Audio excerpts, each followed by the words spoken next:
One of the hardest articles and topics I've had to write was on JD Hall. Like I don't think I've ever felt as sad writing on a topic than when I wrote about that instance. That was back in July.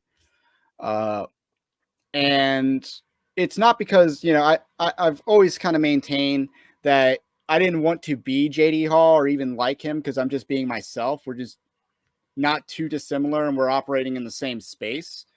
But Uh, I was really upset and disappointed when a lot of that news broke out earlier this year. I thought Protestia did the biblical thing of an amicable split from Fellowship Baptist Church, and well, in that relationship was based around JD being a pastor at the church, and then deferring to the church.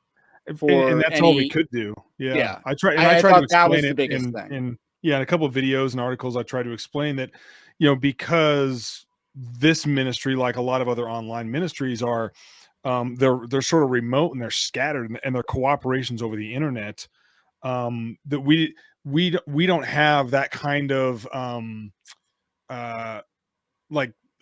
accountability role in each other's lives the way that you would have with people at your own church. And it's why, of course, we emphasize all the time that this is a parachurch ministry that's subservient to the church. It's for the church.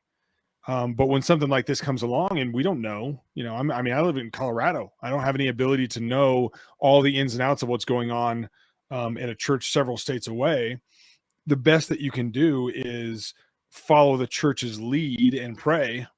And so that's kind of what we did. And unfortunately, after the fact, it seemed like, hey, we might not have known everything that there was to know about this, but there wasn't much we could do. And so, we don't have an official position. I don't have an official position technically, but I'm certainly in the camp of saying that I don't believe that there was some sort of a, permanently disqualifying situation going on or something like that. I know a lot of other friends of his and ministers and things have come to that conclusion that, hey, this is, he never returned to some sort of public or vocational ministry. I'm not in that camp. I'm trying to be patient, wait on the Lord. And in the meantime, there's work to be done. And he would always tell me this. It was tongue in cheek, but it was also true at the same time. Like, we want to fight for the truth. And, we're going to face persecution and all the hard things that come with doing that. And then we're going to die and be forgotten. And the truth of the gospel is what moves forward. It's not us. I do remember him saying that.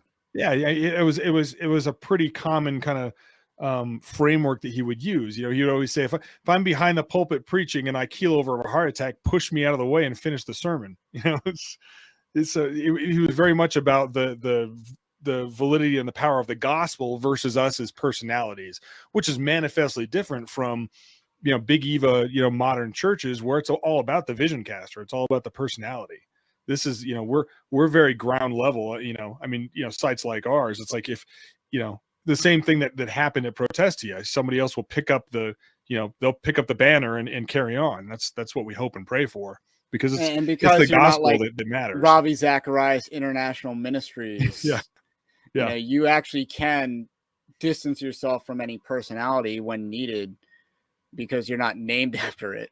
But I thought the handling of that was good. Now, the last update that I've really heard was discouraging because, it was kind of reported, I want to say, by the Christian Post, which isn't the best outlet, but nonetheless, they kind of made it seem like he was rejecting any sort of restoration or biblical counseling. Is there any updates? I want to be careful I want to be careful not to be a gossip, and be public with things that I'm not entirely sure about. But I suppose I would say it this way: there's differing accounts. There's differing accounts of what went on, even related to the church discipline process. So I don't want to throw the church under the bus. And again, I'm not being there. There's only so much I can say. But there were enough, red flags and things that I could verify to not make me comfortable with just coming out and saying he's not cooperating or something like that, and that he's somehow rebelling against this. because we've all seen church discipline go badly. We've seen churches sin in their discipline. We've seen these kind of things where it should have been this biblically and it wound up being something else. And so there are enough red flags for me to say that's a possibility. That's certainly on the table, and on the table in a strong enough way for me to I wouldn't be comfortable, taking one side or the other on that at this point. I have to step back and only talk about what I really know. Yeah, and I definitely respect you for weighing in the information. I think it's interesting that you brought up that there are enough red flags to caution against taking any sort of conclusion. I think that's a sufficient answer to this line of questioning. So I next want to move on to it's okay to not know what you don't know. Exactly. So